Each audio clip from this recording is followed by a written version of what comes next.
Okay, good evening to everybody. I mean, that's to people in Hawaii, actually, and good morning to people in the Philippines. I hope all of you are doing well as we look forward to celebrating the holidays. My name is June Colmenares, Commander of the Knights of Rizal, Aloha Chapter, and I will be your MC for today's event. As chapter commander, I would like to take this opportunity to welcome all of you to our 12th and final lecture, part one of our Rizalian lecture series.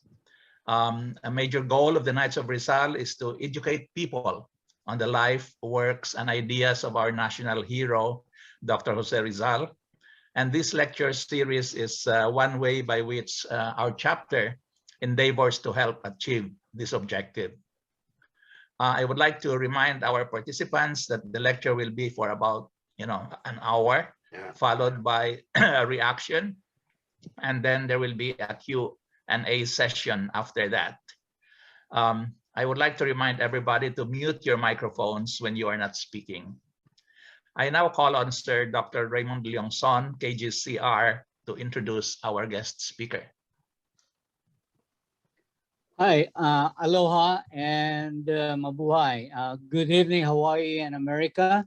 Good morning, Philippines. The 12th and final lecture and the first virtual Rizalian lecture series organized by the Knights of Rizal Aloha Chapter features a widely known Rizalian enthusiast and scholar. I first came across him when I heard about him and first started coming across his works when I came across one article he wrote, Rizal, the first emo, and I wondered what the word emo was, and I found out it referred to a person who is emotional or may pagka-senti, as they say, sentimental in many ways and loves to wear black.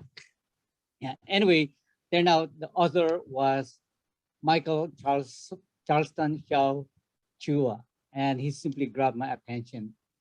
Sir Michael Charleston Xiao Chua, KGOR, is the most active public historian on Philippine television and one of the most visible history speakers in social media and cyberspace in the time of the COVID-19 pandemic.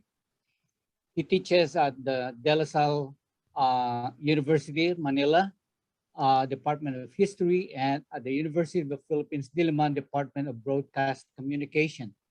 A former deputy chapter commander of the successors chapter of the Knights of Rizal. He also was a spokesperson for the Knights of Rizal on the issue of, remember that, Torre de Manila, and which we referred to here in Hawaii as well as the Torpe de Manila. With a BA and MA in history, he graduated, with a BA and MA in history.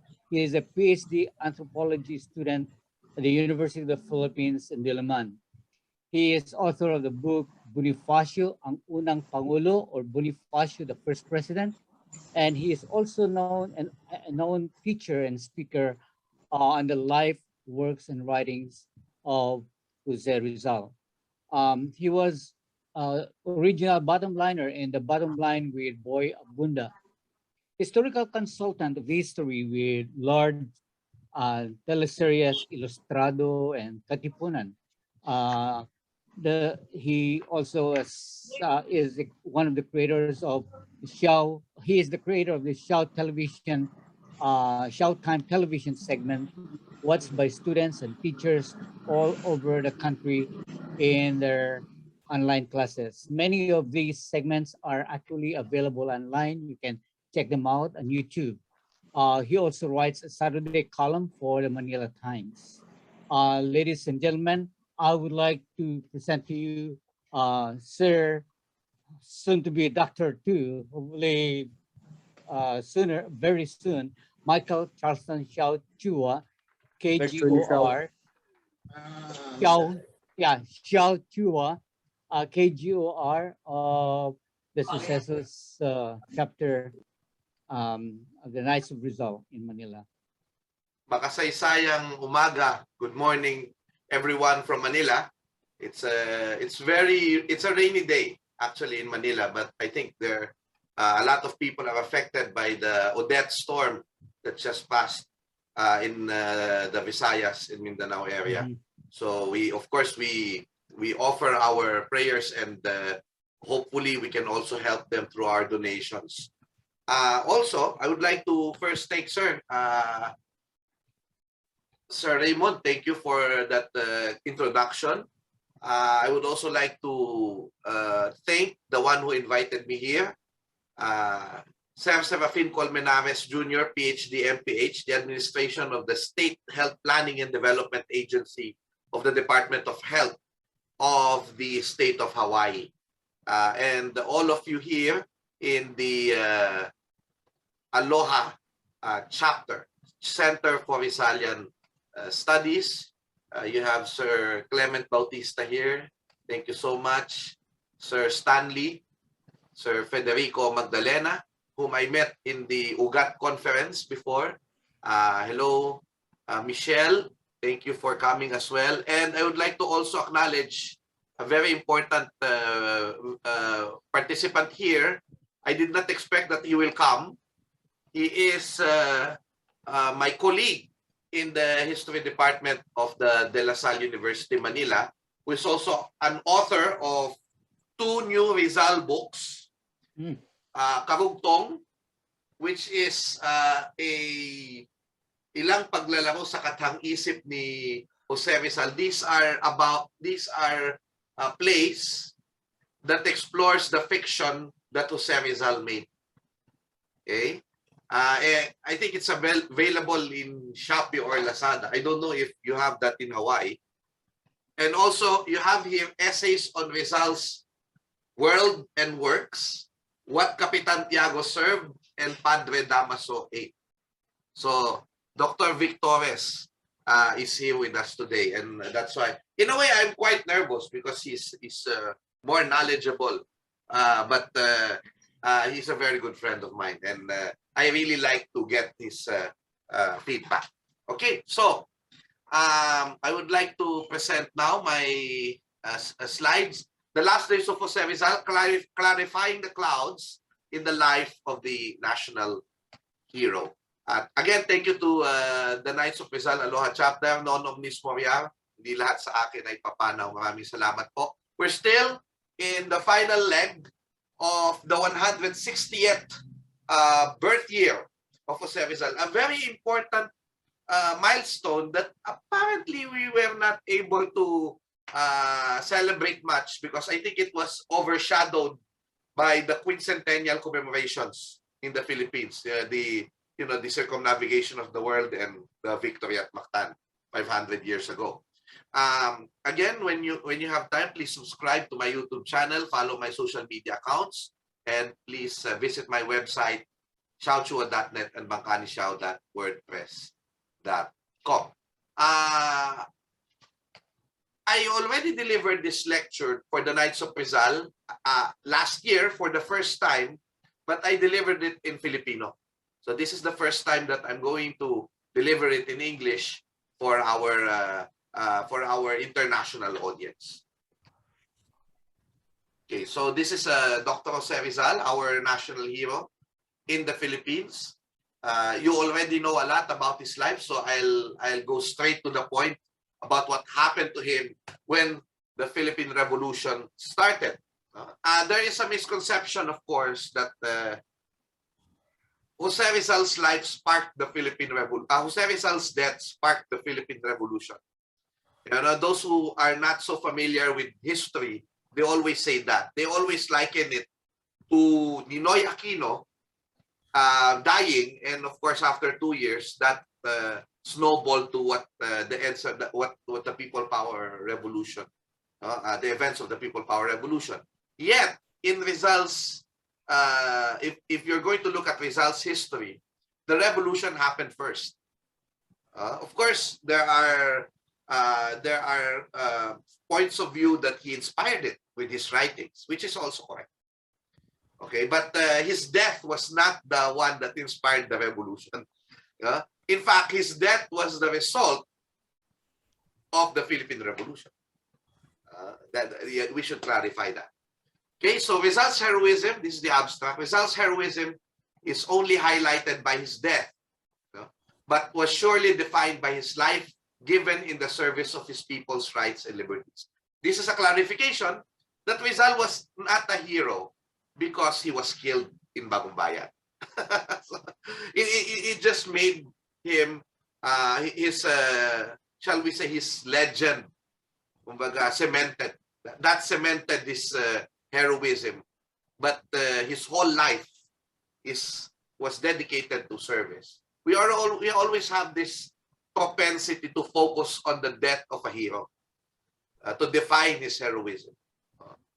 But of course, it's important. I'm not saying it is not. He died a martyr, and that cemented his legacy.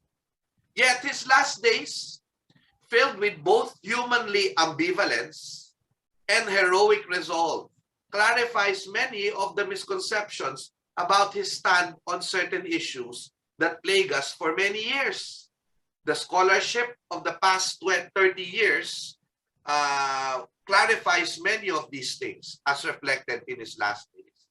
So apparently, a lot of people would like to have a clean-shaved narrative of José Rizal's life and death, which is not the case. There are so many things to resolve, so many gray areas, and in many ways, the last days clarified many of these gray areas. And I would like to also point out that José Rizal, as a human being, not just the trivialities about his life, but also in terms of emotion. Sir Raymond said here that he read my essay of José Rizal, the first emo, because I felt that José Rizal was emotional like an emo, and it's like, sometimes always in a dark mood. And that actually is real if you're going to look at his life in Dapitan. There's a book, I'll show you.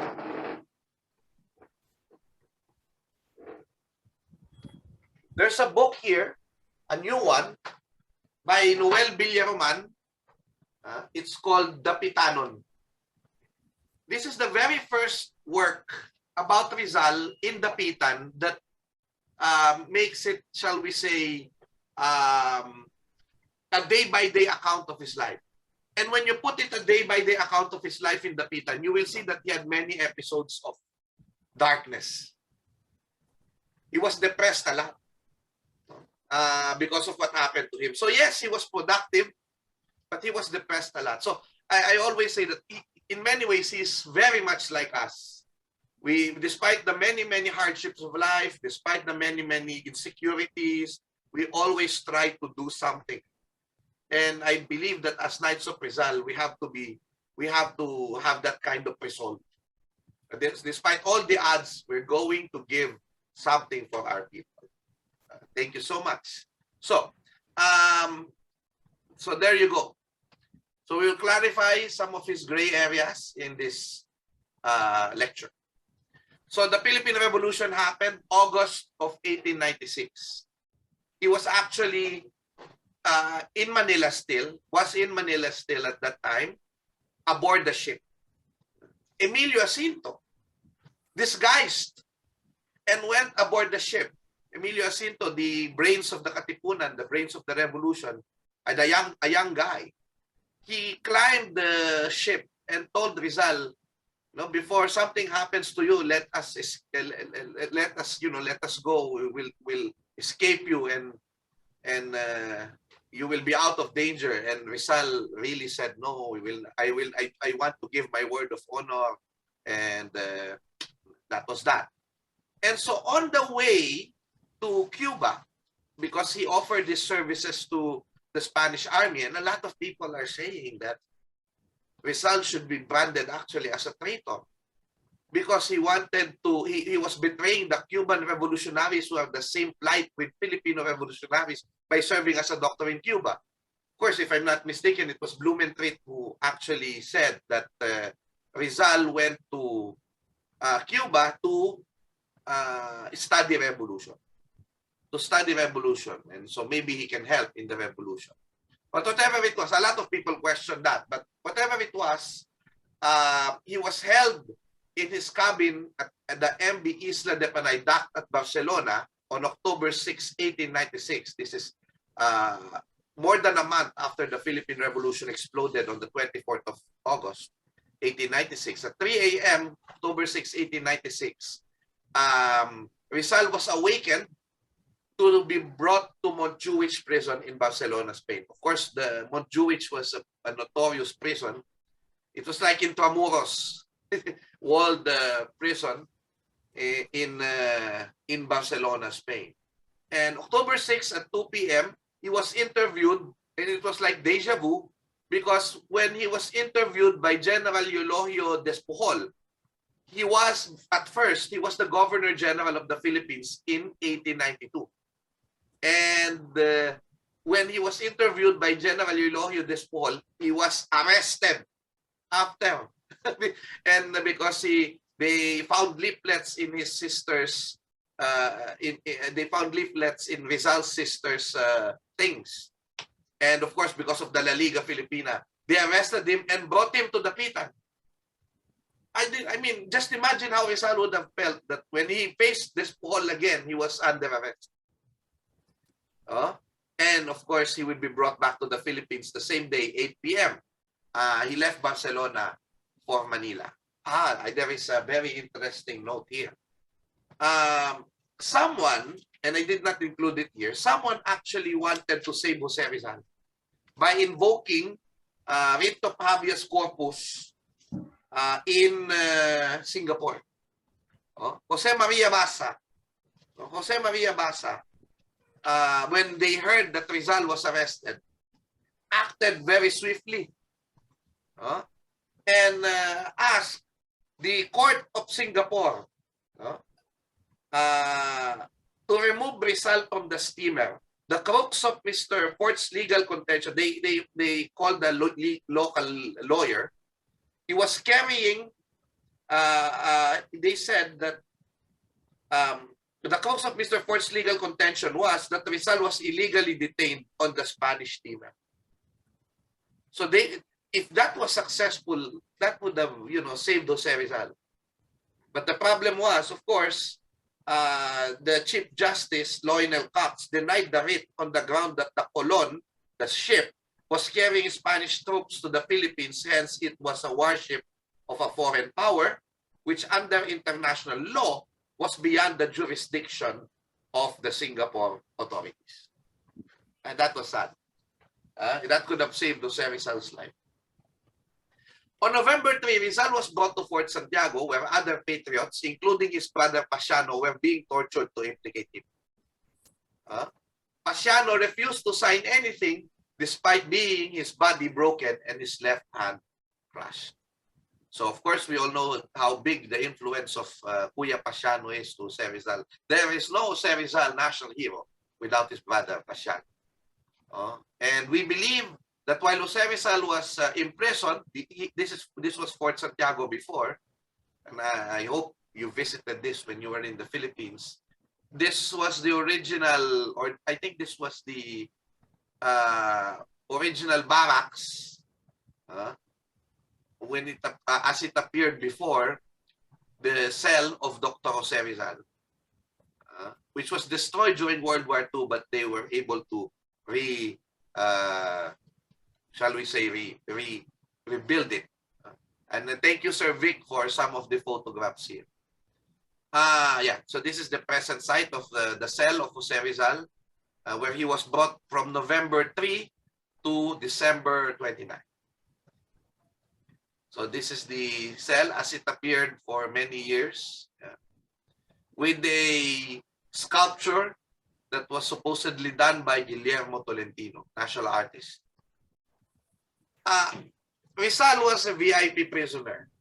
He was brought in a room, so to speak, in a room, okay? But Pasiano was brought supposedly with other people in the dungeon. That's the belief of some. He was tortured there with the usual techniques of torture. They put large nails or sticks between the fingernails and the skin. They also, what they call this, they beat him. And sometimes they beat them upside down. So, and other things. Now, this is the catch. On 20 November, a few days after he was admitted to Fort Santiago, the preliminary investigation began with Rizal appearing before Judge Advocate Colonel Francisco Olive. The investigation lasted for 5 days. And in the book, this was the interrogation was detailed in a book that is easily available, The Trial of Rizal, edited and translated by Horacio de la Costa. On 26 November, the records of the case were handed over to Governor General Ramon Blanco, who then appointed Captain Rafael Dominguez as a special judge advocate. So this is Governor General Ramon Blanco. Supposedly, he was more sympathetic to Rizal, supposedly, but he was the one who actually, shall we say, facilitated the beginning of the trial.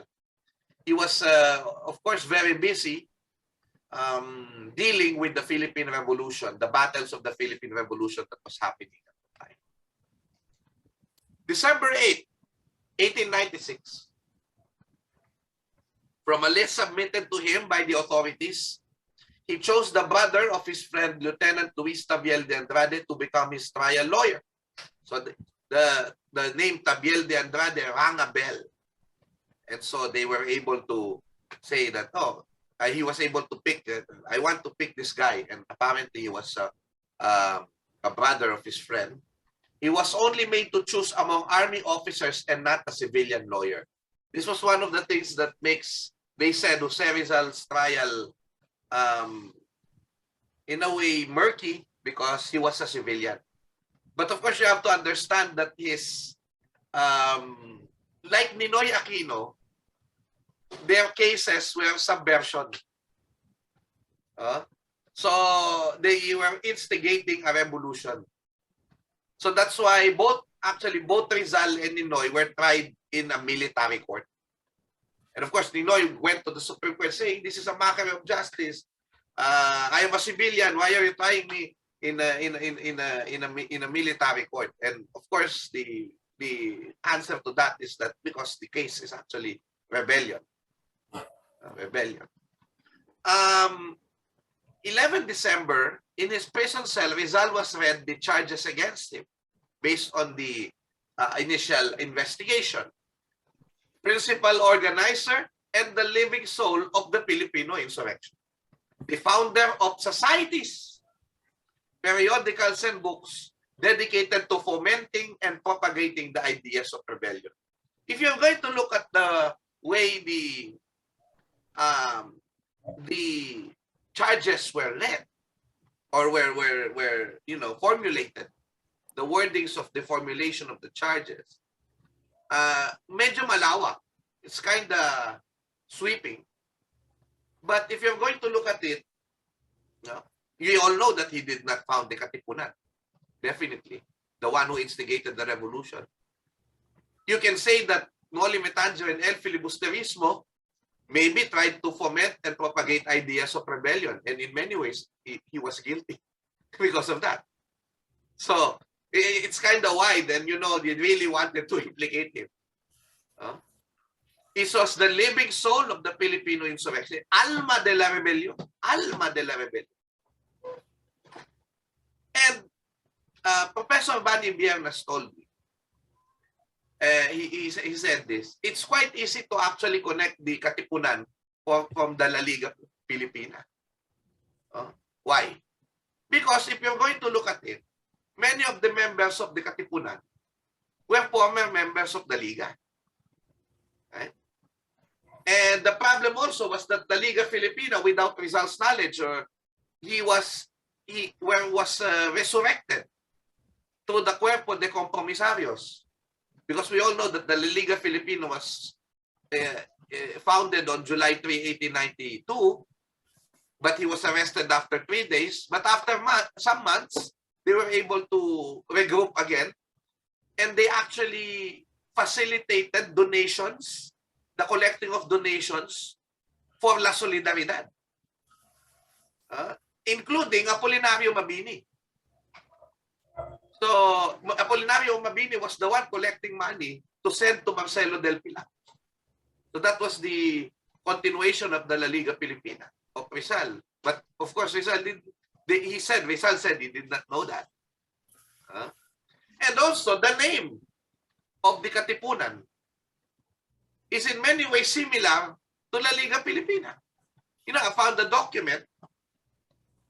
Later we will look at that. We found the document that is a Tagalog translation of the La Liga Filipina Constitution that actually says or equates Katipunan, Liga with Katipunan. Because actually Katipunan just means an association. It's a Tagalog word for association. So in the Tagalog translation of the Liga Constitution, an old one that was found, they call the Liga Katipunan. Which is funny. Also, you have there, wait a minute, there. We also can see the Spaniards might see the connection, because if we're going to look at the name, the nomenclature of the Katipunan, the name of the Katipunan, kataas-taasan, kagalang-galang na katipunan ng mga anak ng bayan. Katipunan Association, Liga. Liga ng mga anak ng bayan. Who are the anak ng bayan? The Filipinos. Katipunan ng mga anak ng bayan, Liga Filipina. Aside from a lot of the connection, the nomenclature is actually also similar. So, basically, the charge against Rizal, basically, is that he founded the Katipunan. That's it. His writings, of course, but principally because he founded the Katipunan. Pio Valenzuela was part of the witnesses against Rizal. Pio Valenzuela was the Katipunan member who was asked by Andres Bonifacio to proceed to Dapitan to talk to José Rizal in joining the Philippine Revolution. And I don't know if in the book of Loro Kibuyen, the A Nation Aborted, he clarifies this because who's this guy? Pio Valenzuela gave so many versions of the story of the meeting. In the court proceedings where he was supposed to implicate José Rizal, Pio Valenzuela told the judges, we invited him to join the Katipunan, and Valenzuela said, no, 1,000, and Rizal said, no, 1,000 times no. No, 1,000 times no. Okay. So that was what he said in the court. But after many years, he will retract what he said, or he will add a detail. So we offered him the presidency. Pio Valenzuela said he refused. But he said something. If you want your revolution to successful, you ask the help of the rich people. You get arms and then ask the help of the rich people. Make Antonio Luna your general. And you know, Valenzuela asked, what if the rich will not help us? Rizal said, and this is his term, according to Valenzuela, you have to neutralize them, because if they will not be for you, they will be against you. So you have two versions, and there are totally different implications. Number one, when Rizal said supposedly no, 1,000 times no, he was against the revolution. And a lot of the Rizal critics are pointing this out, that Rizal should be cancelled as our national hero because he was totally against the revolution that was instigated by the people. Why is he great to us? Why do we even have a Knights of Rizal? We should destroy this knighthood. Because Rizal was a traitor to the revolution of the Filipino people. But in Valenzuela's second testimony, he changed when after many years, Rizal now, although he did not want to be part of the Katipunan, was telling the Katipunan what to do to be successful. These are two different things. Now, whose Valenzuela? Whose Valenzuela are we going to believe? Valenzuela in 1 or Valenzuela 2? See? So, this is it. Now, what was the truth? Why did Rizal, or why did Valenzuela said to the court, no, 1,000 times no, and then Valenzuela will change his story after that? Now, Plomo Kibuyan has an answer. And what is the answer? According to Plomo Kibuyan, Pio Valenzuela was actually saving José Rizal from death.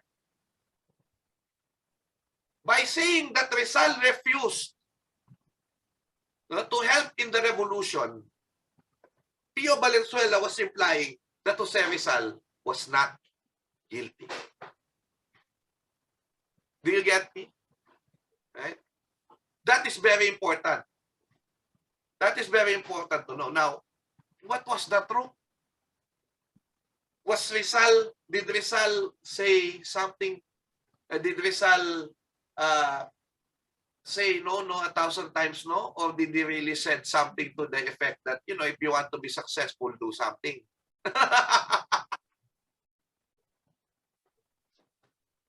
You know what happened?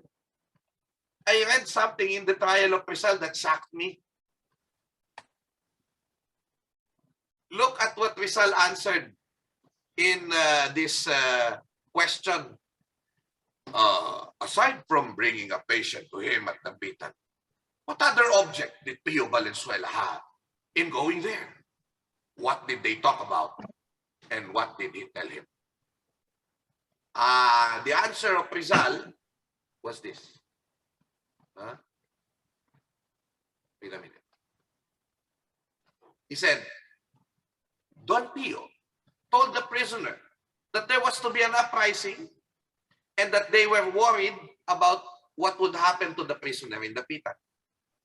The prisoner told him, wait, this was Rizal, but they recorded him in third person because this is a court, formal court proceeding. Basically, Rizal is speaking. The prisoner, I told him that it was hardly the time to embark on such foolhardy ventures, as there was no unity among the various classes of Filipinos, nor did they have arms, nor ships, nor education, nor any of the other requirements for a resistance movement. Let them learn from what was happening in Cuba, where the people, although possessing abundant means and the backing of a great power and being schooled in war, are powerless to achieve their objectives.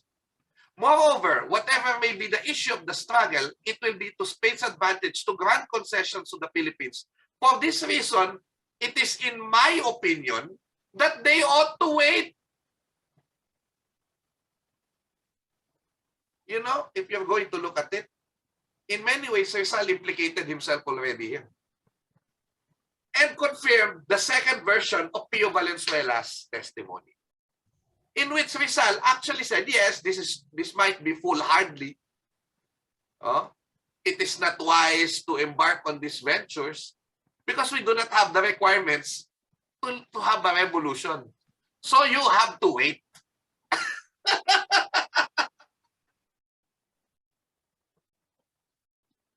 So if you're going to look at it, it's Rizal who implicated himself here. Because he was already telling the Katipunan, this is what I believe. I believe in revolution, but you have to wait. And this is what is clarified by Plomo Kibuyan. Plomo Kibuyan's a nation aborted is our answer to the critics of José Rizal who want to say that he should be cancelled. Because Rizal was not totally against the revolution. But as a human being and as an intellectual, he was ambivalent about the violence of the revolution. He did not want that. But of course, he wanted to separate from Spain eventually, but he also wanted to have less violence. It is the last resort. But he was not anti-revolution. Now, people are saying, like Constantino, that he did not have a concept of the nation. Of course, we respectfully disagree to Renato Constantino by saying that La Liga Filipina was his way of saying to us that he wanted to separate from Spain and create a new nation. Because in the according to Floro Kibuyan, you will see that in the Constitution of the La Liga Filipina, pisanin ang lahat ng archipelago sa isang katipunang malago, masikap at iisang loob, to unite the whole archipelago into one compact, vigorous, and homogeneous body. And that body was the nation. And what will they do? Mutual protection in every want and necessity, damayan sa balang sakuna at kailangan sa buhay, masakitan sa anumang ligalig at kalapastanganan, pasulungin ang pag-aaral, ang pagtatanim at ang komersyo, at pagsasanay at pagkakapit ng mga bagong palakad. Rizal wanted us basically to defend each other against all violence and injustice, encourage instruction, agriculture, and commerce, and apply and study reforms. What does this mean? Basically, Rizal wanted us to become a united people, a vigorous and compact people. He wants us to help each other and love each other and defend each other against all injustices and human rights violations. And we should study, we should make tanim, we should, engage in agriculture, we should do commerce, we should do business, we should be entrepreneurs, we should develop ourselves as a team. This is the vision of Rizal, of our nation. One like all. One like all means pagkakapantay-pantay. This is Rizal's vision of us. And of course, the question is, are we fulfilling it? Are we fulfilling it? Of course, we all try. Bayanihan, damayan, pagmamahalan, pag-ibig. Tayong lahat ay magkakapatid. Now, to continue, so this clarifies the very murky issue about Rizal's involvement in the revolution. Yes, in a way, he did not agree with it, but he did not agree with it because he thought that it was still not ready, but he was not totally against the revolution.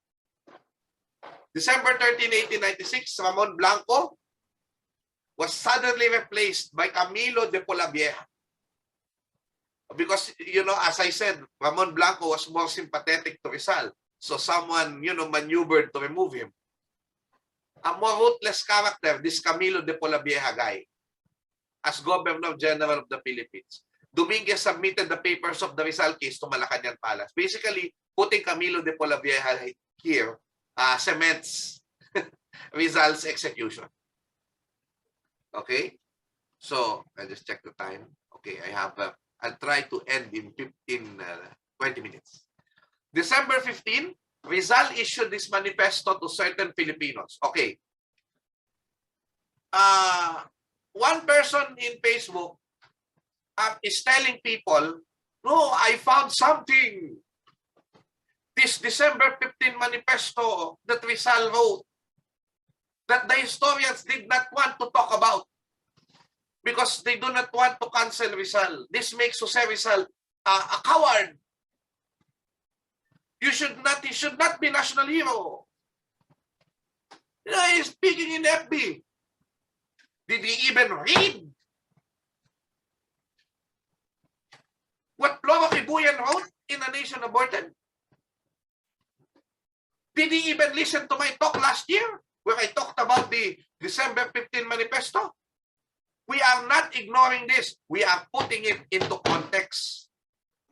Ang dami kasi sa Facebook, akala mo nakakita lang ng history book na hindi naman, akala niya siya lang ang nakapagbasa, tapos nung nakita niya, sabi niya, ako lang ang nakakaalam nito. Mga buwisit! I'm very sorry. I have to calm myself. Whew. Yes, the December 15 manifesto was really confusing. That's true. We can talk about it. Ano ba nakalagay doon sa December 15 manifesto? Basically, Rizal said, my fellow countrymen, upon my return from Spain, I learned that my name was being used as a rallying cry by someone taking up arms. Now rumors reach me that the disturbances have not ceased. It may be that persons continue to use my name in good or in bad faith. If so, wishing to put a stop to this abuse and to undeceive the gullible, I hasten to address these lines to you that truth may be known. From the beginning, when I first received information of what was being planned, I opposed it, I fought against it, and I made clear that it was absolutely impossible. I was convinced that the very idea was wholly absurd, worse than absurd. It was disastrous. For I was convinced of the evils which that rebellion would bring in its train. And so, I considered it a privilege if, at whatever sacrifice I could ward off so much useless suffering, fellow countrymen, I have given many proofs that I desire as much as the next man liberties for our country. I continued to desire them. But I laid down as a prerequisite the education of the people in order that by means of such instruction and by hard work, they may acquire a personality of their own and so become worthy of such liberties. In my writings, I have recommended study and the civic virtues without which no redemption is possible. Though thoroughly imbued with these ideas, I cannot do less than condemn, as I do condemn, this ridiculous and barbarous uprising plotted behind my back, which both dishonors us Filipinos and discredits those who might have taken our part. I abominate the crimes for which it is responsible, and I will have no part in it. With all my heart, I am sorry for those who have rashly allowed themselves to be deceived. Let them then return to their homes, and may God pardon those who have acted in bad faith. This was quite disappointing if you're going to look at it. But let us give context to this document. Number one, Rizal was being implicated because they thought that he was the founder of the Katipunan. Of course he was pissed. Of course he will be pissed. If I was Rizal, I will also be pissed. See? And also, because Rizal is still human. He may have told Valenzuela that I agree with your revolution as long as it is ready, but he still wanted to save his life. Of course, that's very human. And so he wrote this manifesto. You know what? The Spaniards, they were so stupid, I should say. They did not publish this. Just look at the effect. If José Rizal if they published this Rizal letter during that time, just imagine the effect. But this was not published. This was thrown in the archives. And so, for many people, Rizal's name was not tarnished because the Spaniards thought, if we're going to bring this out, then he is not guilty. So we will not bring this out. Imagine Rizal calling the revolution deception, abusive, impossible, absurd, worse than absurd, disastrous, useless. It's condemnable, ridiculous, barbarous. It is criminal, and it is deceptive. Muwi na kayo. And this is the revolution of the Filipino people under Andres Bonifacio. Just imagine. But I tell you, Rizal is human. He wanted to still save himself. And you have to look at Rizal in his totality. Not with one document. You have to look at all his actions, the things that he gave already to the country, and you also have to look at his last poem. His last poem. So let me bring you there later. Because the last poem is important. Basically, the last poem cancels this manifesto to the Filipino people of December 15th. But there's one important thing that he said. And what is this? And we should focus on this. He said, I have given many proofs that I deserve as much as the next man liberties for our country, and I continue to deserve them. But I laid down as a prerequisite the education of the people, in order by which means of such instruction and by hard work, they may acquire a personality of their own, and so become worthy of such liberties. In many ways, although I will not agree with Rizal that man should be worthy of his freedom, because man is free because he is a human. I mean, he doesn't have to be worthy of it. You should give it to him, regardless, because he is a human being. That's why we have human rights. But in many ways, it is not bad to also say that we should be worthy of our freedoms. You are free because you are a man, but you can make yourself worthy of that freedom. Yes, that's true. I hope you are not confused with that. I still hope I'm still making sense. Because education is important. Education is important because if people do not have the spirit, their own personality, they will just be like the conquerors. That's a very, very basic. So that we would not abuse each other, there should be education. Now, what happened to us? It is as if that the leaders, some corrupt leaders of the land today have actually learned from the colonizers, and they still continue to abuse the Filipino people. If they even if they have degrees, the education that probably they got did not have the personality and the culture of the Filipinos, because it was a colonial education that they got. It is a colonial education that still permeates even if people try to undo it for many, many years. So this is still one thing that we Knights of Rizal should look forward and work to achieve, is a more Filipino perspective in education. And morality, of course. Morality is important. Now, the problem is, one of the people that you have to say, return to their homes was his own family. Because this document actually says that the Katipunan are collecting donations for Rizal family. Para sa pamilya, this is in Katipunan Cipher, in the Archivo General Militar de Madrid, confiscated document that tells us that the Katipunan was soliciting, was inviting people for a dinner to solicit money for the family of our president, Dr. Rizal. So if you're going to look at it, the Katipunan was actually using the Rizal name to strengthen their activities to recruit. But also because they have Katipunan in the family. So we all know that Pasiano Rizal was part of it, Josepa Rizal was part of it, and Trining Rizal was also part of it. So in many ways, whether Rizal knew it or not, I do not know. Kasi I speculate he probably knew because he was with Pasiano. Pasiano would probably have told him about the Katipunan.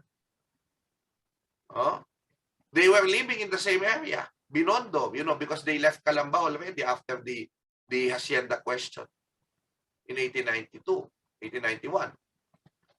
And again, as I said, Rizal was being used by the Katipunan because Emilio Jacinto, they got that speech of Jacinto in the trial, which actually tells people, long live the Katipunan, long live José Rizal. And they put his picture in the meeting places of the Katipunan. So he was such a powerful symbol, and that's why, of course, the Spaniards it was so easy for the Spaniards to implicate him. December 25, of course, was Rizal's saddest Christmas. He was away from family and friends. And in fact, that morning he wrote Tabiel de Andrade, "I'm sorry you cannot come." What did he write here? I want to read that. This is very sad. He said, there.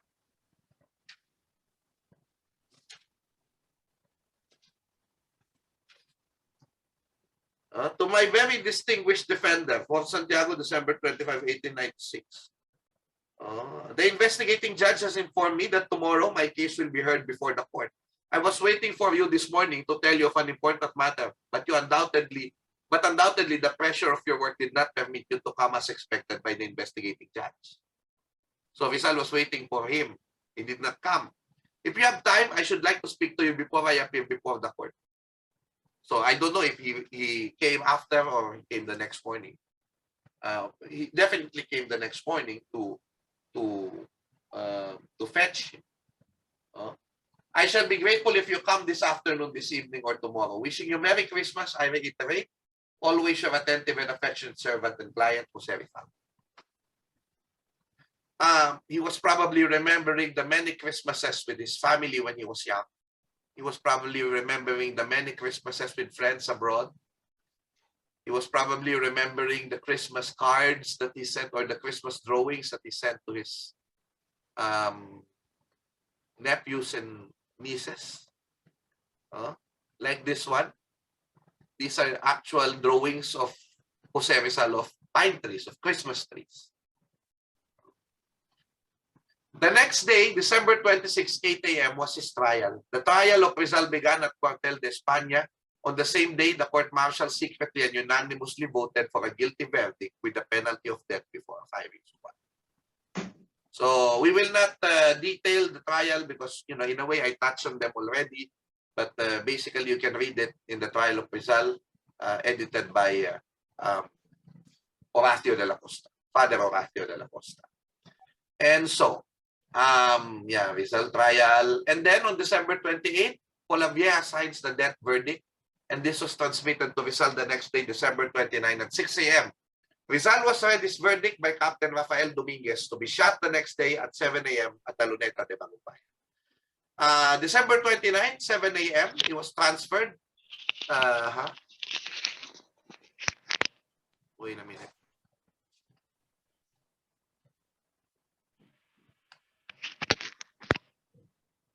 Yeah, okay.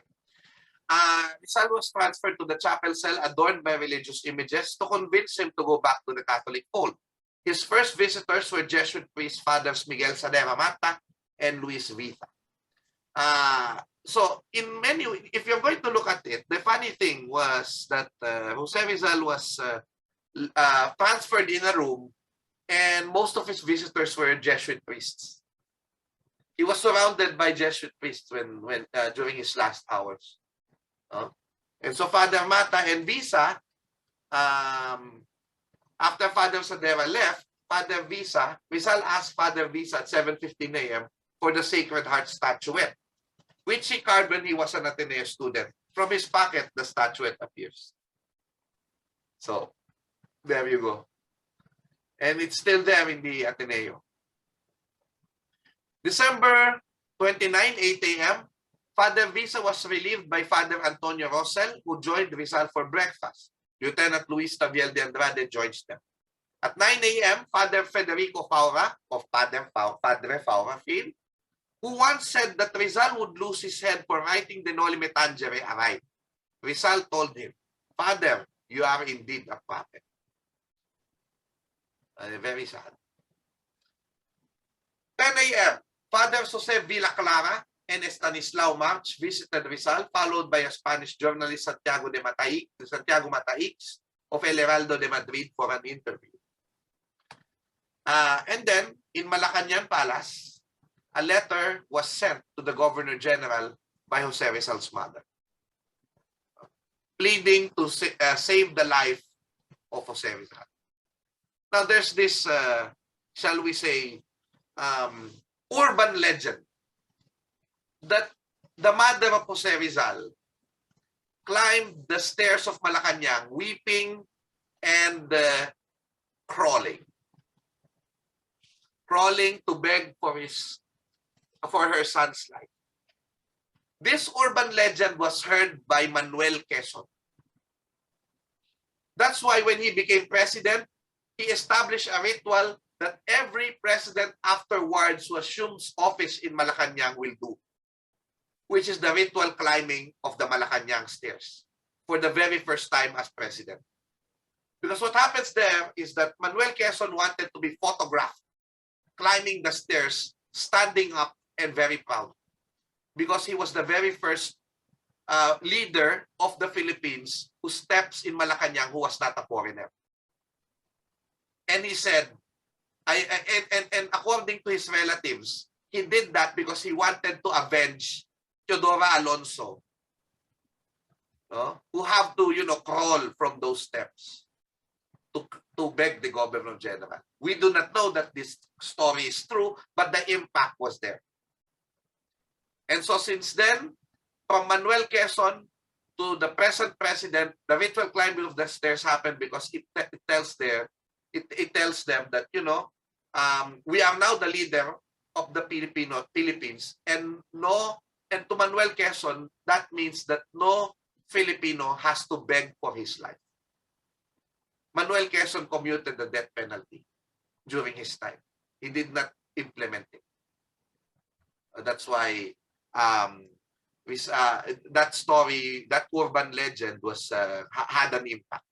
So Doña Teodora begged for the life of his son to the Governor General, but of course she did not listen. On December 29, from 12 to 3 p.m., Rizal's time alone in his cell. In millennial parlance, we call this me time. He had lunch, wrote letters, and probably wrote his last poem of 14 stanzas, which he wrote in his flowing handwriting in a very small piece of paper. He hid it inside his alcohol stove. It was not a lamp. It was actually a cooking stove. This was one of his letters to Ferdinand Blumentritt, in which he said, and I quote, "My dear brother, Professor Ferdinand Blumentritt, when you receive this letter, I shall be dead. Tomorrow at 7, I shall be shot. But I am innocent of the crime of rebellion. I am going to die with a tranquil conscience. Goodbye, my best and my dearest friend, and never think ill of me. Vive bien, mi mejor y querido amigo, y nunca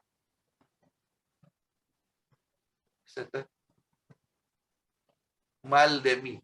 Something like that. My Spanish is not so good, but you can see there what I just read in English.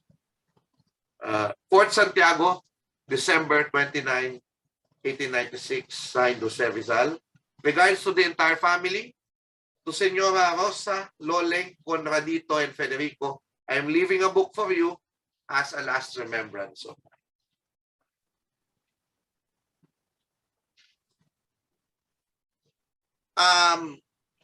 I also mentioned that he probably wrote the poem not on the night of his execution, but a little earlier, because the record was that this poem was given in the afternoon before he died. And so the untitled poem was later known as Mi Ultimo Adios, My Last Farewell. In its second stanza, he already praised the revolutionaries in the battlefield for giving their lives without doubt, without gloom. And I think this is the last words of a person is his last statement about the revolution. Okay, in which he said, "In barricades and battle, fighting with delirium, others donate you their lives without doubts, without gloom. The site doesn't matter, cypress, laurel, or lily, gibbet or open field, combat or cruel martyrdom are equal when demanded by country and home." And so, Rizal, in the end, finally agreed and praised the Philippine Revolution. This poem will be used by Andres Bonifacio, will be translated by Andres Bonifacio or the Katipunan, whoever it is that translated it for the very first time in Tagalog, and proliferated it to the Katipuneros. And in this way, the Katipunan claimed José Rizal already as their hero. It is in this poem he also called the Philippines Perl of the Orient. Perla del Mar de Oriente, Nuestro Perdido Eden. Land that I love, farewell, or land the sun loves, pearl in the sea of the Orient, Eden lost their brood. Gaily go high to present you this hapless, hopeless life. Were it more brilliant, had it more freshness, more blue, still for you would I give it, would give it for your good. This is Nick Joaquin's translation, which for me is the best English translation of the Ultimo Adios. Enchantment of my life, my ardent, avid obsession. To your health, cries the soul, so soon to take the last leap. To your health, oh lovely, how lovely, to fall that you may rise, to perish that you may live, to die beneath your skies, and upon your enchanted ground, the eternities to sleep. Farewell, my parents, my brothers, fragments of my soul, friends of old and playmates in childhood's ravished house. Offer thanks that I rest from the restless day. Farewell, sweet foreigner, my friend, my delight. Creatures I love, farewell. To die is to repose. Only a few of the 14 stanzas in José Rizal's last farewell. On December 29 at 3 p.m., and this is where we resolved a long-standing issue. According to an account of the agent of the Cuerpo de Vigilancia guarding Rizal's cell, Rizal signed what seems to be the document retracting his anti-Catholic writings and his membership to Masonry. This event is still a contentious issue among Rizal experts. But if we're going to look at it, I myself was anti-retraction before. But because, I did not really want to believe totally Father Balaguer's statement, even if it was a primary source. I said, I want another source. Maybe one of the guards reported or wrote about it. Maybe it will give light, shed light to it. And you know what happened? The Cuerpo de Vigilancia documents were released to the Filipinos. These are the spy documents of the Spaniards. And there it was, the report of the guard in the cell on the same day that José Rizal died. He reported it on that same day after it happened. And it says there, so that is the date of the document, Manila, 30 de Diciembre de 1896. El Inspector Jefe Federico Moreno. In which Rizal, in many ways, it was said that he signed the document, and Josephine Bracken was married to him after that in the morning. So it's around the 3 p.m. that the report said that Rizal was actually signed something, and it is the retraction. It said. But I have a lecture about this. I do not want this to be long.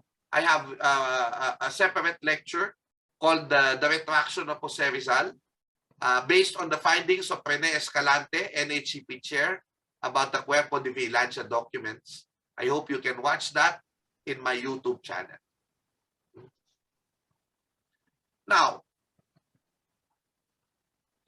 he then called his family, yung mga malalakas ang loob, those who are brave, visit me. And so they did. On December 29, 4 p.m., visit of Rizal's mother, Teodora Alonso, and then of Rizal's sister, Trinidad.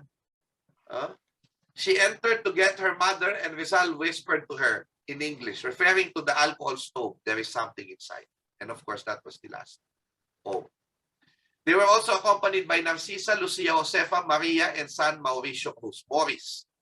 Leoncio Lopez Rizal, Narcisa's 11-year-old son, was not allowed to enter the cell. It was said that they were not allowed to hug. And that was a very painful thing. So Rizal gave them gifts. Narcisa, a wicker chair, Angelica, a niece, a handkerchief, Mauricio, nephew, belt, watch, and chain. And despite some depictions, it was said that they were not allowed to hug. While leaving for their carriages, an official handed over the alcohol stove to Narcisa. After their visit, Fathers Villaclara and Estanislao March returned to the cell, followed by Father Ross. On December 29, 6 p.m., Rizal was visited by the Dean of the Manila Cathedral, Don Silvino Lopez Tuñon. Father March left. Father Villaclara to be Father Villaclara to be with the two. On December 29, 8 p.m., Rizal's Last Supper, where he informed Captain Dominguez that he already forgave those who condemned him.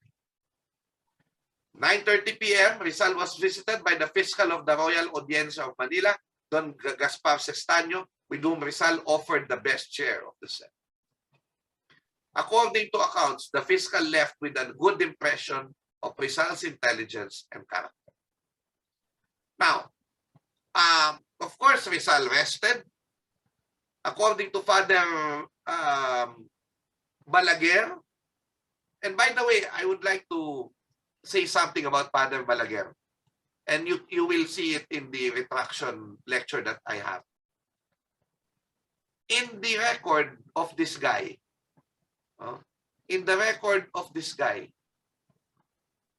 the guard of the Guardia Civil, he mentioned every priest that came in the cell. But Father Balaguer was not there.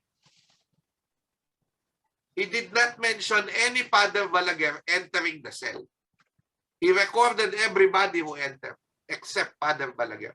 So, it is now a theory that Father Balaguer was not in the cell, that he wrote what seemed to be a first-hand account, which was probably an amalgamation of the accounts of the real priests who were there. Father Villaclara, Father March, and all the other priests. So that was that. Now, this was already the day, D-Day, December 30, 5:30 a.m. Rizal took his last meal, according to stories told to Narcisa by Lieutenant Luis Taviel de Andrade. Rizal threw some eggs in the corner of a cell for the poor rats. He said, "Let them have their fiesta too." Rizal also wrote to his family and to his brother. So, basically, he wrote to his family. He said, "I ask for forgiveness for the pain I caused you. But someday I shall have to die, and it is better that I die now in the plenitude of my conscience. Dear parents, brothers, and sisters, give thanks to God that I may preserve my tranquility before my death. I die resigned, hoping that with my death you will be left in peace. It is better to die than to live suffering. Console yourselves. I enjoin you to forgive one another the little meannesses of life and to try to live united in peace and good harmony. Treat your old parents as you would like to be treated by your children later. Love them very much in my memory. Bury me in the ground. Place a stone and a cross over it. My name, the date of my birth and my death. Nothing more. If later you wish to surround my grave with a fence, you can do so. No anniversaries. I prefer pangbundok." You know what happened to this letter? I tell you, Rizal did not listen to this letter. The Rizals. Because you know what happened, right? They built the monument. Even Pasano Rizal was part of the community to build the monument over his grave. But you know why they did not listen? Because they did not receive this letter. This letter was only given back to the Philippine government in the 1950s. Therefore, there was no way that Rizal family was able to fulfill the wish of Rizal for a simple grave because they did not know of any request. They did not read this letter. Okay? And another thing, Pasiano, he wrote Pasiano, his brother, and said, "It has been 4 years and a half and we have not seen each other, nor have we communicated with each other. I do not think it is due to lack of affection on my part, nor on yours, but because knowing each other so well, we do not need to talk to understand each other. I am thinking now how hard you have worked to give me a career. I believe I have tried not to waste my time. Brother of mine, if the fruit has been bitter, it is not my fault, but the fault of circumstances. I know that you have suffered much on my account, and I am sorry.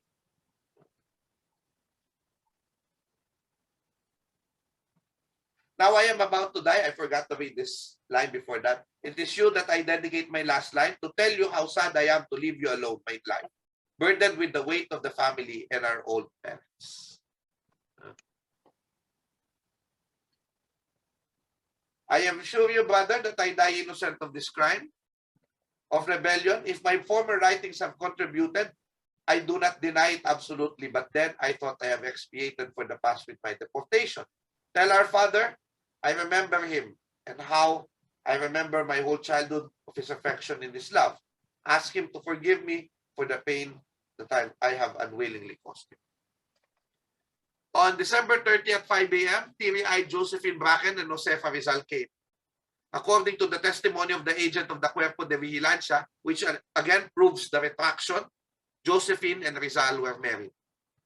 And why do we also believe that the Rizal retraction happened?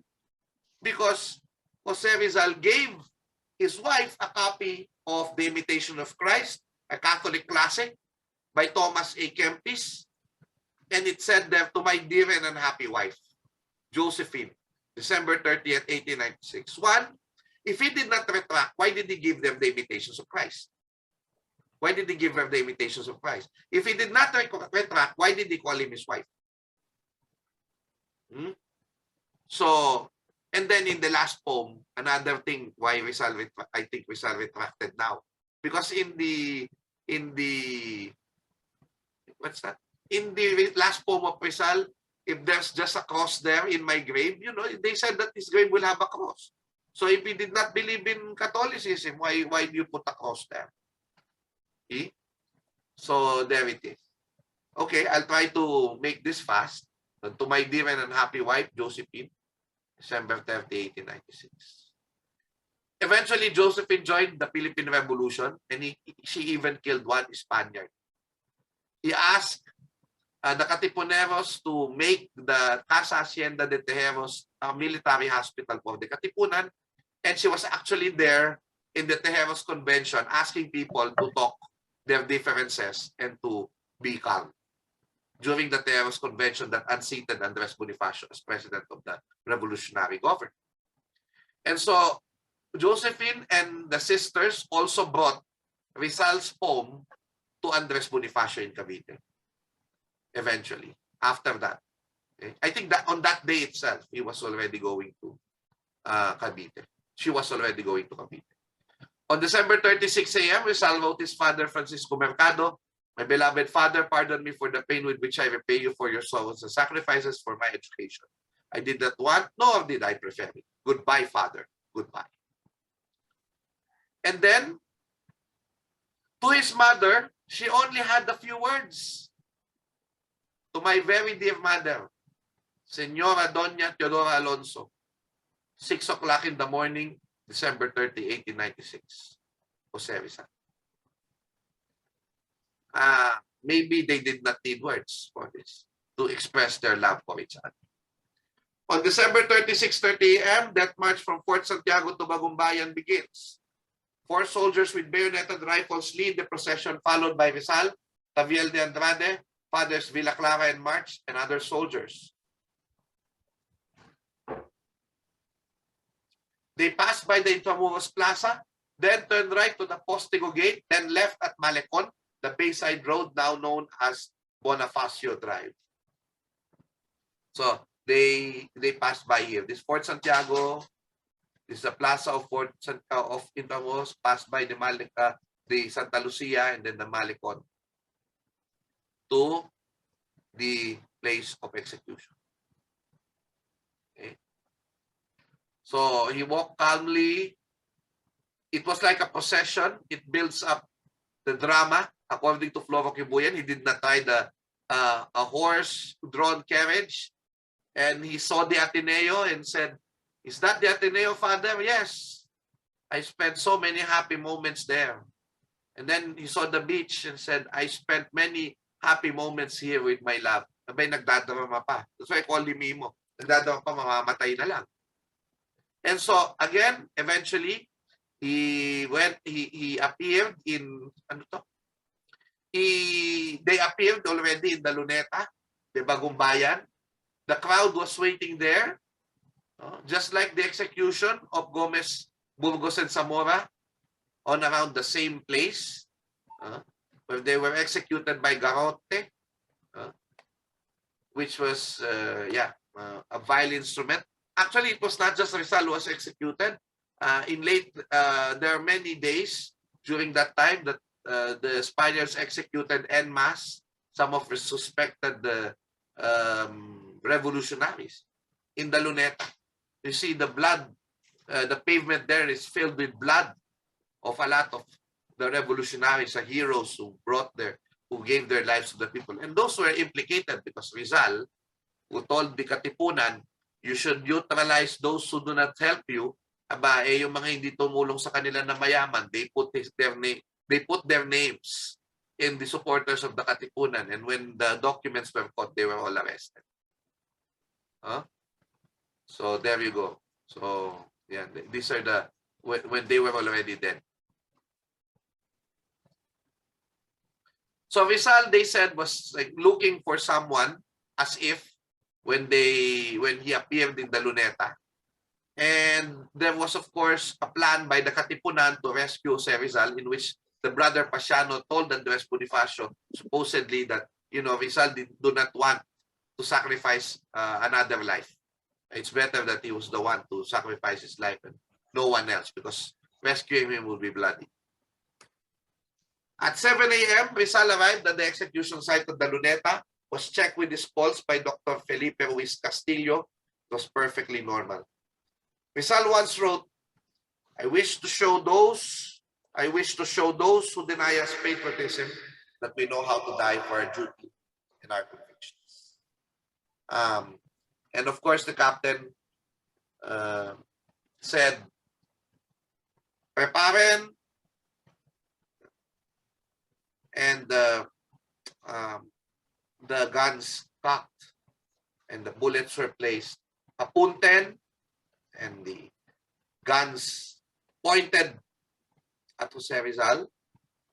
And that is the exact same time when this shot was taken, the actual photograph of the Rizal execution. And José Rizal supposedly shouted, "Consumatum est." Of course, there's a speculation if this was actually heard or it was an invention or whatever. But it's in the record that Rizal shouted, "Consumatum est." It is done. And at 7:03 a.m., when the captain shouted "Fuego," shouts rang out from the guns of 8 Indio soldiers. Rizal, being a convicted criminal, was not facing the firing squad. And of course, he was supposed to lie, to be shot face down, facing down, so that he would die a traitor's death. But as he was seen to have resisted and turns himself to face his executioners as he was hit. And Dr. Victorres here actually speculated that that was just a natural, shall we say, natural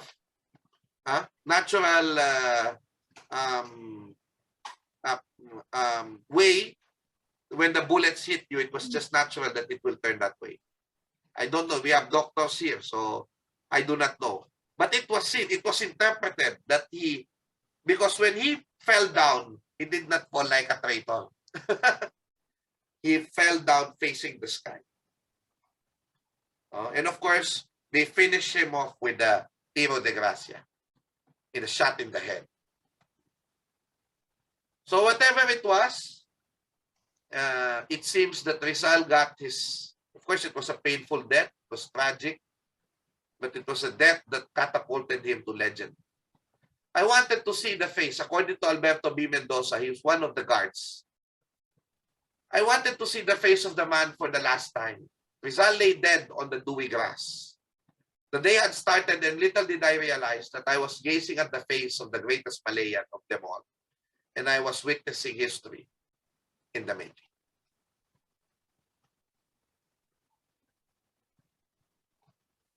This was an allegorical image of Inang Bayan mourning for José Rizal. Of course, the family were not able to mourn. The nation was not able to mourn because after he was killed, he was just brought to a Paco cemetery. The crowd shouted, "Viva España! Muerte a los traidores! Long live Spain and death to traitors." But in 2 years, the victorious Philippine revolutionaries will seal the fate of the Spanish Empire in the East. 333 years of Spanish colonialism ended in 1898. Viva España, muerte a los traidores. On the site are Castrillo sculptures of the event and the last days of José Rizal as well. People now enjoy the park because now the Philippines is free because of the sacrifices of people like José Rizal. He was buried in an unmarked grave and nobody knew. But Narcisa searched and discovered where her brother's body was, secretly buried at the old unused Paco cemetery. She asked the guards to place a marble plaque designed by Doroteo Ojuco containing Rizal's initials in reverse, RPJ, and this was Paco Park, which was already an unused cemetery at that time. This was the grave site with Doña Teodora there, and the admirers of José Rizal and the friends of Rizal. And the place is still marked there and is still preserved, as and they made it look like how it was before. On the 17 August 1898, 4 days after the mock Battle of Manila, when the Americans took over the city, the remains of Rizal were exhumed. They were brought to Narcisa's house, washed and cleansed, and were placed in an ivory urn designed by Romualdo Teodoro de Jesus. The urn stayed there until 1912.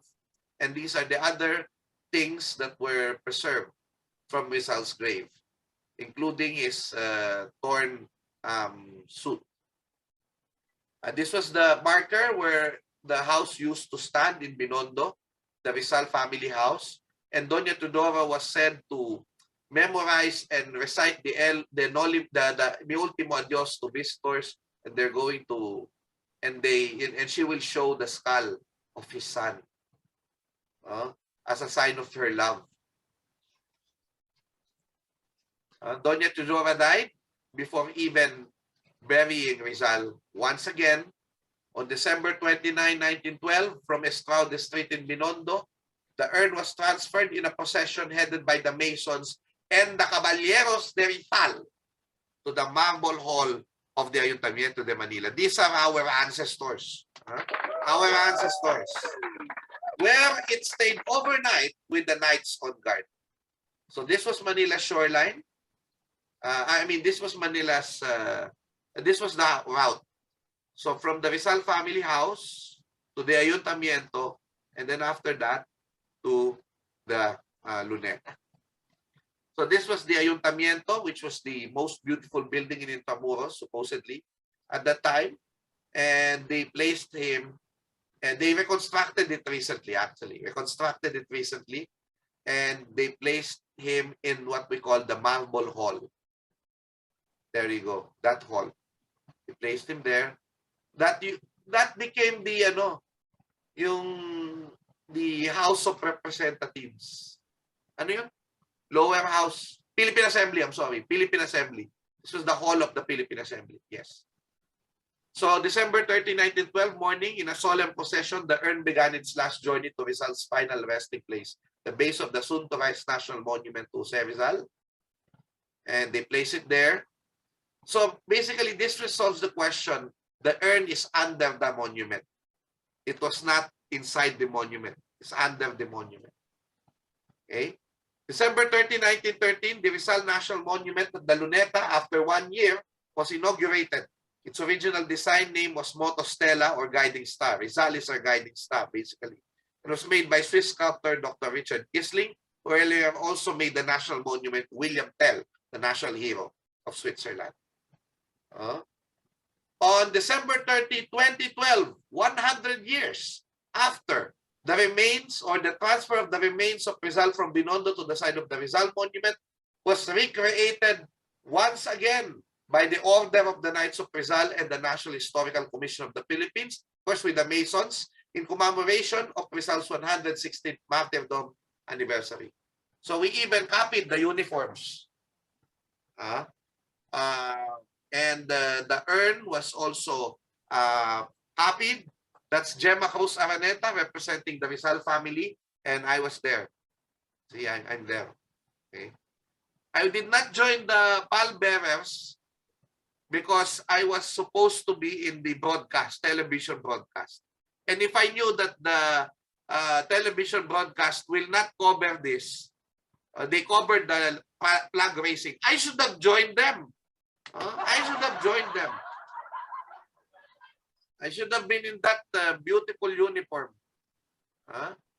But of course, what happened was, it was still very dark when we arrived at the Rizal Monument because the president will arrive. So that's why we have to do it earlier. And we were able to place the urn. The Knights and the Masons together placed the urn at the monument. And so today, these places are still there as reminders where we can teach the young Rizal's story. And you know, it's very poignant that Vic Torres is here with us because when I was a kid, I visited Fort Santiago. It was the brochures made by Intramuros administration historian Jose Victor Torres that I read that inspired me, one of my inspiration to become a history teacher and a tour guide. And so now Vic Torres is here. I would like to thank him. He probably did not know the impact of that brochure that I read about the history of Intramuros and Rizal, that I was actually inspired and imagined myself. I was also touring people and telling them the last hours of José Rizal. And now, in full circle, I am now giving this lecture.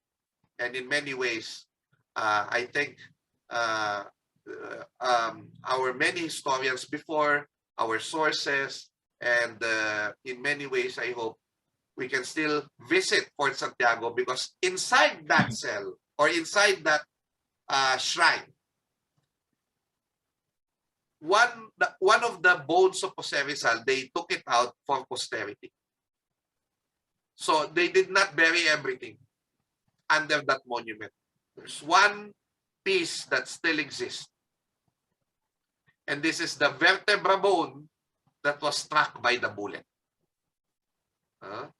So you can still visit it in the shrine inside Fort Santiago. The physical manifestation that José Rizal actually lived. This is his evidence of his life. And so, basically, this ends my lecture, but I would like to emphasize that whatever issues that we have about Rizal, the important thing is what he showed us. You can love your country by utilizing the talents that we were given. And in a time of peace, we do not have to die to love our country. We do not have to die to express ourselves. We do not have to die to search for our own identity.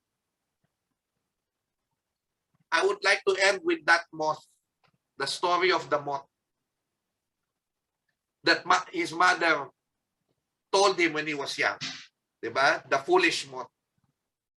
A mother told the moth, do not be near the flame. Do not be near the flame because the flame will kill you. But the foolish moth was curious, and so he went to the flame, straight to the flame, and he got burned. You know what that flame represented? That flame represented education and knowledge. During the time of Rizal, no? When you seek education, when you seek your own identity, you will get burned. You will die. But you know what happened? Rizal was the foolish moth. He was the one who went straight to the flame. Why?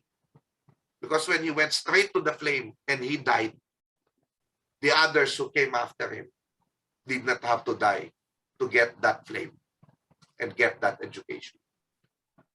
So our heroes, we owe it to our heroes that we are able to have our own identity and we are able to have the Knights of Rizal, and we are talking about how we can create a better nation. Marami pong salamat at mabuhay tayo lahat. Mahalo. Thank you, Sir Xiao, for that informative and very interesting lecture. I now take pleasure in introducing our reactor to the presentation. Sir Clem Bautista, KGOR, is the former director of the Office of Multicultural Student Services at the University of Hawaii at Manoa. He holds a bachelor's degree in anthropology and a master's degree in public policy from the University of Chicago, and has pursued graduate studies in sociology and Southeast Asian history and philosophy at the University of Hawaii at Manoa. He was the administrator of ePhil, Filipino Digital Archives and History Center of Hawaii, an online resource about Filipinos and the Filipino experience in Hawaii. Sir Clem is a member of the board of directors of the Filipino Community Center and former president of the Filipino American Historical Society of Hawaii. He is a past commander of the Knights of Rizal Hawaii chapter. Ladies and gentlemen, please welcome our reactor, Sir Clem Bautista. Hi, good evening or good morning, as it may be. I'm so glad to be listening to Sir Michael Chua's talk. Very interesting, packed with information. As I mentioned earlier, my background is in anthropology. So my interest in examining is not only in examining how and why the past informs the present, but also how our present constructs the past. And in this case, from the archaeology of Rizal's writings, his biographers, his mythology, and the legacies that he has left us, we also look back and we actually recreate our own past through Rizal. And so it was nice to hear what do we take the final thing from Sir Michael. What do we take from this lecture and discussion is really the love of our country and that we need to do better, you might say. We have the tools to do good and to get educated and Rizal in a way, just like the legend that he has created for ourselves, he has sacrificed himself for us. And it is appropriate, perhaps, that within 2 weeks, we will be re-examining the same thing that Sir Michael has gone through on his death.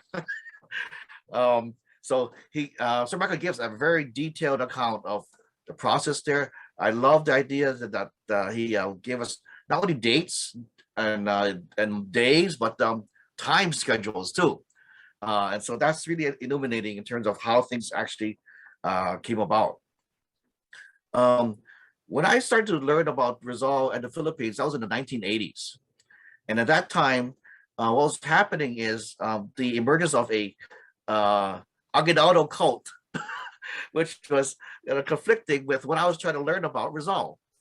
And over time, that conflict, the debates have continued, but has been up and down. And I think according to Sir Michael, is yes, well, we are certainly appropriate in honoring Rizal as a national hero.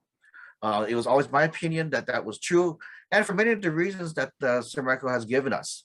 But I do want to point out some of the details that he gave us that I certainly didn't know too much about. The gray areas that he clarified, you might say. One of them was, of course, the onset of the revolution versus his death. Obviously, yeah, they one happened before the other.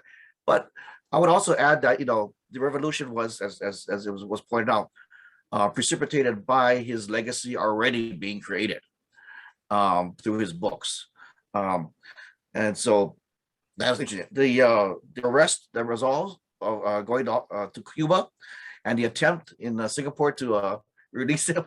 That was kind of interesting too. I had no notion about that one. It is fitting, I think, that we recognize also Paciano's torturing and his imprisonment in Intramuros at the time when Rizal was actually kind of treated like a VIP prisoner. So we do owe more to the Paciano's legacy too, and his memory. The Katipunan association with the Liga La Liga Filipino. That's another brilliant kind of like association, which I think it should be better known. Also,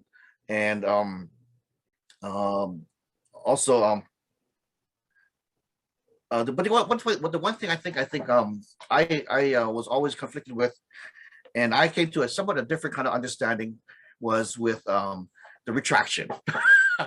So this is going to be continually controversial because I think the documents that we have always been filtered through the priests, the friars, the Jesuit friars. So even any documents that we have was always going through them, and so I try to look at it in terms of the acts versus the intentions. Of course, we cannot know the intentions purely, but what Rizal did, he had certain intentions in that maybe go beyond what's on the surface. And so, in order to seal a marriage with Josephine Bracken, the retraction was necessary. And I think doing that in order to keep that marriage, sanctified, he would do the retraction. But whether his intent was really a serious one or for just a practical one, I think that's still up for debate. Only because one, he gives little evidence in his last writings about going back to the fold, coming back to the Catholic fold, and the way his body was treated didn't seem to be very Catholic to me, and I think so. And the fact that many of these documents emerged years after his death, I think gives evidence to some filtering, you might say, by the Catholic institution. I think we know that from many other more contemporary kind of like issues that institutions of power will filter, the information that is eventually released.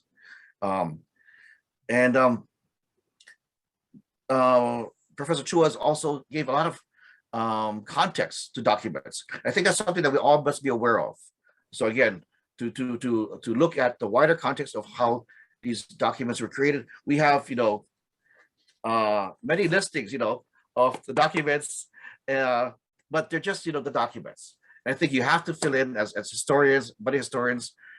We have to all fill in the context, try to relate them to each other. And I think Sir Michael has done an excellent job in that, and we all need to do that continuously. Again, part of it is our own, investment in doing this, and that's where I think here the present recreates our past here. The urban legend of Rizal's mother was very interesting too, and I did not know that Quezon's legacy of climbing the stairs is part of that. That again, creating a past, or recreating a past, creating a legend for present use. And then his letters to the, I guess, 1950s letters to his families and others, I think it really gave no mention of the retraction. So that again, I don't put too much, I guess, weight with anybody who says, he signed something and was serious about it. He did it because he wanted to get married. I think the Dapitan, there was a Dapitan retraction letter supposedly also created, but never filed or something. So again, once again, that's the same thing.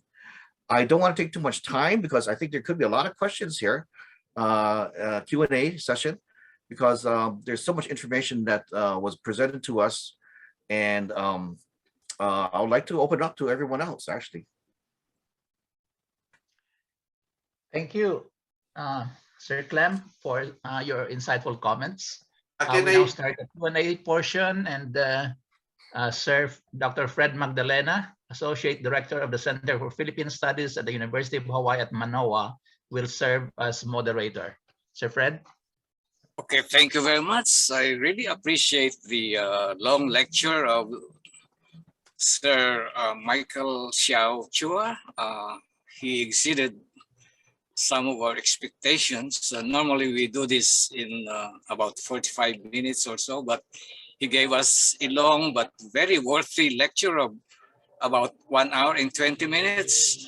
So I think he struck several chords about the last days of Rizal, which many don't know, especially those aspects about retraction, about the Manifesto, which was never published by the Spanish authorities.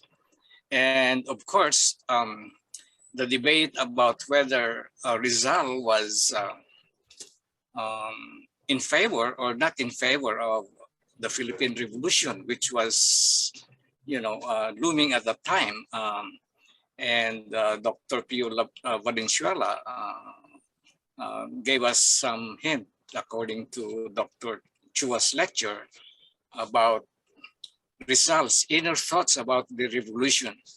I guess we should start out with the warning that you can either raise your hand to ask an oral question, or you can write your question on the chat board, so Dr. Chua can answer them. I don't see any question yet, except commentaries and expression of thanks on the chat board. So the floor is now open for the first salvo of anybody who would like to ask questions. Sir Federico, Yes. first of all, before we start getting comments and questions, I would like to apologize to the Aloha chapter. Again, as I said, even if I wanted the lecture to be for an hour long, it was I really enjoyed talking to people who actually will think that this is a worthy cause or a worthy topic. Now, before I proceed, I forgot to say something. I forgot to say a very important, shall we say, point that was raised by a lecture by Benito Legarda Jr., who is also a historian. You know the priests, Father Estanislao March, Father Vilaclara, and Father Paura, who were there, the Jesuit priests who were there. According to his speech, none of these priests would survive those scenes so painful. All three priests would die before a year had passed, and Father Paura before a month had passed on January 23, 1897. Father Paura was already dead. His very simple funeral went unnoticed in a city full of newly arrived military and revolutionary turmoil. Father March passed away on May 18 at the Ateneo, and Father Villaclara on September 19 at sea near Aden. They were all in their middle 50s. Father March was 55, Fathers Paura and Villaclara 56. Ang mabata pala nila. Oh. So, one of the priests who were with them, Father Pepoch, reflected that the bullets that killed their beloved disciple can be considered to have killed all three of them. The statement is remarkable for having been made to a Spanish audience, yung speech ni Father Pepoch about the three priests. So, yeah, it's quite interesting because Father Villaclara and March witnessed the execution. So it is said that this friend of theirs, Jesuit priest, in many ways is telling us that it affected them. So that's the impact. And you know that the Spanish Prime Minister was shot, and the anarchist who shot him said that he was avenging the execution of José Rizal. That's very clear. So the impact was actually international. Okay, thank you, Sir Chua, for that additional note. So let us hear some questions about his lecture, which is very, very interesting. And for the first time, you might have heard some of those, which were not published before, but are now spoken to us by our speaker. Okay, any question? You can raise your hand. Okay, Sir Jun? Yeah, I just mentioned that Dr. Rizal and Josephine Bracken were actually married. But there was no mention at all of who the priest was. I mean, there was nothing written about who officiated the marriage and so on and so forth. I do not have here the Cuerpo document, the transcription of the Cuerpo document. That's the problem. I will try to look at it, but it's only either one of Villa Clara or March. So because they're the only two priests who are there, who were recorded by the soldier to be there. So yeah, Dr. Vic Torres, I think have a definite answer. Dr. Torres? Yes, so it was Father March. Si March, okay, good. Father March. Thank you po. March, okay. Yes. Okay, any more questions, written or oral?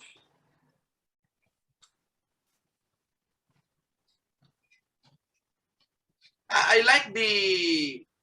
like Sir Clement's, shall we say, I like Sir Clement's rejoinder about the intention of the retraction. Because I myself believe that, because it was a very sweeping retraction that says, yes, I abjure Masonry, but I take back everything that I wrote against the church. And of course, people are saying that sweeping, he was canceling the very reason he was a hero, the no limit tangere and the el filibusterismo. But it will also be clarified that Rizal was not actually anti-church or anti-religion. He was against the, shall we say, he was against the personnel of the church. And I'm interested in listening to the thoughts of Dr. Jose Victor Torres about the lecture and about the matter. Sir Vic? Yes, good afternoon po sa lahat. Good afternoon sa good afternoon sa iyo, Xiao, at sa iyong mga listeners dito sa lecture mo. Actually, my take then also, you have to pardon me, I'm outside because that's why I can't turn on my video. No problem. I'm in a party while listening to your lecture. It's a family gathering. And my take is that Rizal may have indeed signed the retraction. I'm sure of that because if we're going to study the retraction document, people kept concentrating on the signature of Rizal na fake daw yan and everything. But people do not concentrate on the other signatures of the eyewitnesses. And if you compare them to the existing documents signed by these eyewitnesses, they're exactly the same. No, walang pinagkaiba. It wasn't even forged out. It was actually the signatures of the witnesses who were there. So the question of the authenticity of the document is not based on the signature of Rizal, but if you compare it to the signatures of the actual witnesses, the military officers who were there, they're actually the same. No, walang pinagkaiba. No? Right. Yeah, and probably one thing that I can say, at first, like you, I didn't believe he retracted, but after all of this evidence came out, I believe that he retracted, but I already think that he was already thinking, and this is just speculative, I already was thinking that he may have already realized that how much of his teachings are already embedded. Right. And that signing everything away with one signature is no longer just something that can disappear. Yeah. No? I remember yung dialogue dito sa paborito nating sine, Xiao, yung Bayaning Third World. Right. After Rizal signed the retraction document, what did he ask Father Villa Clara? Father, Sa palagay niyo ba, maniniwala ang mga tao, pinirmahan ko yan? So I really believe he retracted. But I also believe that he felt that no matter how much he would sign a document, his teachings and his writings are already too much embedded. Yan lang patakbo ng Katipunan eh. Right. No? So I believe that para sa kanya, I signed this, baliwala ito. No? Because I'm already there in fulfilling my destiny for the people. Maraming salamat. Sir, thank you po. That was very much appreciated. I just wanted to add, perhaps, and again, I wasn't there, but the whole you might say train of friars who would come in to talk to him. I mean, we had that timeline there where one comes in, one goes out. It's almost like a police interrogation. Right, right. And so whether he was under duress, Right. or just the idea of, hey, I want to just get this done and move on. He seemed to be very confident. Same with the December 15 Manifesto. Yeah. It was probably under duress or whatever. And I would like to take note also that the signatures or the I think it was Federico Moreno, Eloy More, the ones who signed the documents. I forgot to get. It's in the other lecture that I have. Those who signed the documents were actually recorded by the guard to have entered the cell. So these are all that the sources, triangulation of sources that really confirms that the document is really authentic. Except that, of course, the intention could be not so wholly, but also because I believe that Rizal wanted to give for the first time to legitimize Josephine, because Josephine was born illegitimate, diba? No. Josephine was in a way an orphan, and she raised by shall we say, a stepfather, and so Rizal wanted to give her some honor before he dies. So that's why he agreed to do the retraction. Okay, any more questions? Can I comment on the Yes, sir. December 15 Manifesto? Though this was not widely published, Right. except lately, some people have seen it. Like Renato Constantino must have read it. Yeah, right. He did. He quoted it. Yeah. He must have used that principally as the basis for his argument about the anti-hero character of Rizal, anti-revolutionary, in all that. So by reading the text and trying to make sense of what's in between the lines, it seems to me that Rizal was expressing his frustration against the Katipunan, and to some extent, he's angry about those actions of the Katipunan, asking donations for his family and things like that. I think he did not like some of those things happening. Of course. Yeah. And, but at the same time, I think he already sensed that his end is near. Okay. And probably he also wanted to please his, his torturers, you might say, and to some extent, give some weight on what they're doing, even if it is against his will, So that's just my interpretation of those. I believe that the document is authentic, as you have also affirmed.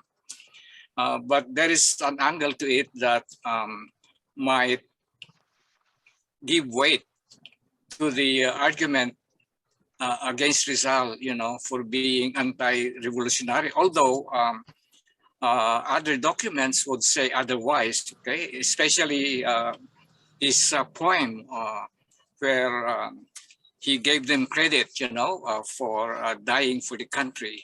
I think that's very, very important also, which many people miss, because they just look at it as a poem, in a very poetical way, bereft of meaning. But I think you're right in pointing out that some of the lines, Rizal wanted to give credit to the revolutionaries. Okay, it's already 7 o'clock sharp in my clock.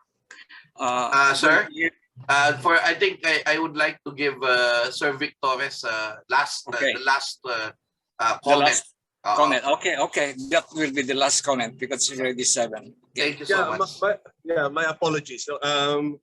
My apologies, Xiao, because I'm sorry, Sir Federico, because this topic has always been a favorite topic between us and Xiao, whenever we would talk about it. If you look closely at both the manifesto and Rizal's defense that he wrote in for his trial, one of the things that he always expresses is that he didn't like the revolution of the Katipunan, and that has always been spouted by many of the nationalists and everything. But it is so different kasi if you witness the results of a revolution, it was happening in Spain at the time. So Rizal already knew that somehow, some way, a revolution might be a solution to what was happening to the Philippines. Now, what was written actually in the manifesto and both his defense, you have to look at it very closely because he does condemn the Katipunan as a bloody revolution. However, he proposes another kind of revolution. It's a revolution of the educated. It's there. It's there in the sentence after after he condemned the Katipunan in the manifesto. The reason why we always get stuck, that's why tama po kayo na kailangan basahin ng mabuti itong mga dokumento, because what is written there is that Rizal had another solution. His solution was another revolution, but it was a revolution of the educated. It's also written in his The Philippines, a Century Within. Because he felt that if it is a revolution of the masses, it will be a revolution, a bloody revolution, which happened with the Katipunan. That's why he didn't like the Katipunan revolution. But he had an idea now that if it's going to be a revolution of the intellectuals, it will be diplomatic, it will negotiate something like autonomy for the Filipinos. It will be a revolution because it will change the status of the Philippines, and it will be done by educated people. That was his revolution. Now we have to look at the documents carefully because it is written there. But unfortunately, and I attribute this to much of the nationalism that happened in the 1950s. Part of this is not discussed. Part of this is not mentioned at all by many of the nationalists because it will go against their agenda of a nationalism by revolution, by a bloody revolution. Yun lamang po. Just read everything that was written by Rizal because there's a lot of meaning there that we somehow missed whenever we talk about José Rizal. Maraming salamat po. Maraming salamat din, Xiao. And the good thing is he wrote these things in this book, What Capitan Tiago Served in Padre Damaso 8. And one of the chapters here, one of the essays, I gave a link. But it's an old version, but you can read it, and I hope you can also get this book. Maraming salamat, Sir Vic. Thank you, Sir Federico. Salamat po. Okay. I now give the floor back to Sir Jun to say the last word. Well, thank you, Sir Fred. It has been a lively exchange of ideas, but we have to end the discussion. Sorry about that. I would like to thank our distinguished lecturer and our equally distinguished reactor, as well as our participants, for this very interesting educational exercise. It is my hope that this lecture has given us a better understanding of who our national hero is. This ends our 12th and final lecture in the Rizalian lecture series, part 1, sponsored by the Knights of Rizal Aloha chapter. Tune in for the start of part 2 of the lecture series, which will begin next year. The first lecture will be on January 29, 2022, same time. Sir Dr. Floro Kibuyen, KCR, retired professor at the University of the Philippines and now a resident of Sydney, Australia, will be our lecturer. And his lecture will focus on the El Filibusterismo. Until then, mahalo and aloha to all of you. Stay safe, everyone.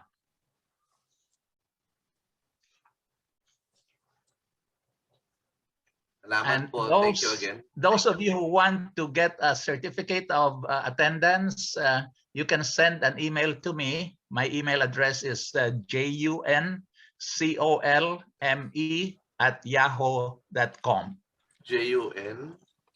juncolme, June Colme @yahoo.com. Yeah. There.